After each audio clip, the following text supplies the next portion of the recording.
As dawn breaks in Seoul, the city slowly awakens from within a gray mist. The sharp, cold wind blowing over the Han River seeps into the narrow streets and small market stalls.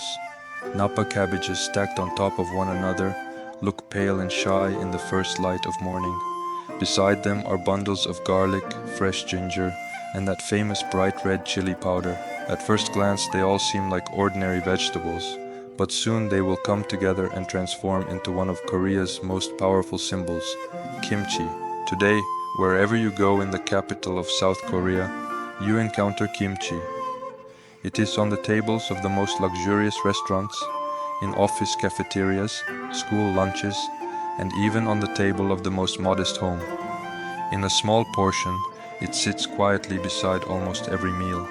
Yet that small dish carries a story thousands of years old. Winter on the Korean Peninsula is harsh, it is no joke. Throughout history, the greatest challenge for those living on these lands was finding food during those freezing months. The ground would freeze, vegetables would not grow, and hunting would decrease.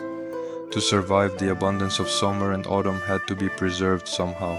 Kimchi was born precisely from this desperation, from this necessity. Cabbages were salted and drained, then mixed with garlic, ginger, and local spices. Afterward, they were placed into large earthenware jars called ongi and buried in the ground. The earth was nature's own refrigerator. As time passed, the cabbage transformed. It softened, sharpened, and developed that deep aroma. This transformation was not merely a preservation method, it was a quiet collaboration with nature. The earliest versions of kimchi were not the fiery red we know today, they were simpler and lighter. When chili peppers from the American continent reached Korean cuisine in the 16th century, everything changed. From that moment on, kimchi ceased to be just a preserved vegetable and took on a bold character. Spicy, sour, and slightly sweet notes merged, and this new version quickly became an inseparable part of Korean identity. But kimchi is not just a recipe, it is a ritual. Every year at the end of autumn, just before winter knocks on the door, families gather together. This tradition is called kimjang. Giant basins are brought out, hundreds of cabbages are cleaned, and hands are stained with red chili. Grandmothers do not measure in grams. They say, "by eye," and speak from the heart. Mothers repeat the same ancient movements, while children watch with curiosity and sometimes help from the edges. Laughter rises from the streets. The kimchi made that day will feed the family throughout the winter.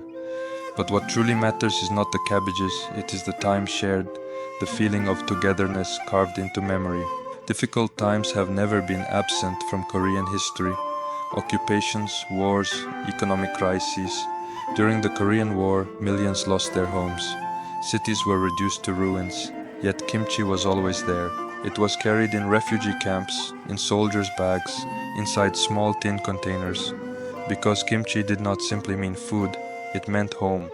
Even a single bite could make someone say, in the middle of destruction, "I am still here, I am alive." Over time, Seoul changed. Concrete buildings rose, neon lights filled the skyline, and technology moved to the center of life. But kimchi remained.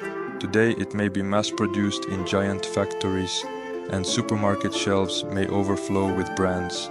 Yet many families still make their own at home, because the taste of something handmade is never the same. Homemade kimchi is personal.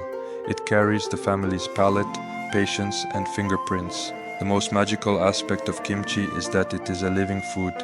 It changes over time. On the first day it is fresh and light. After weeks it grows sour. Months later its flavor deepens and sharpens. If you walk into any restaurant in Seoul, small dishes are placed on the table before your main course arrives. These accompaniments are called banchan. One of them, without exception, is kimchi. No one orders it. It is simply there, like the quiet but indispensable member of the table. For Korea, kimchi is not just fermented cabbage, it is resilience. It is proof of ingenuity against harsh winters, of producing together and surviving together. In every bite there is a trace of the past, jars waiting beneath the soil, months of patience, secrets passed from one generation to the next. Now imagine one of those small homes between the skyscrapers. A refrigerator opens at midnight. A glass container is taken out. Bright red kimchi is placed on a plate beside a bowl of steaming rice. You lift a small piece with your chopsticks. You take a bite. And in that moment, what reaches your mouth is not just sour cabbage, but harsh winters, shared autumns, and time waiting patiently beneath the earth. This is a bite taken from history,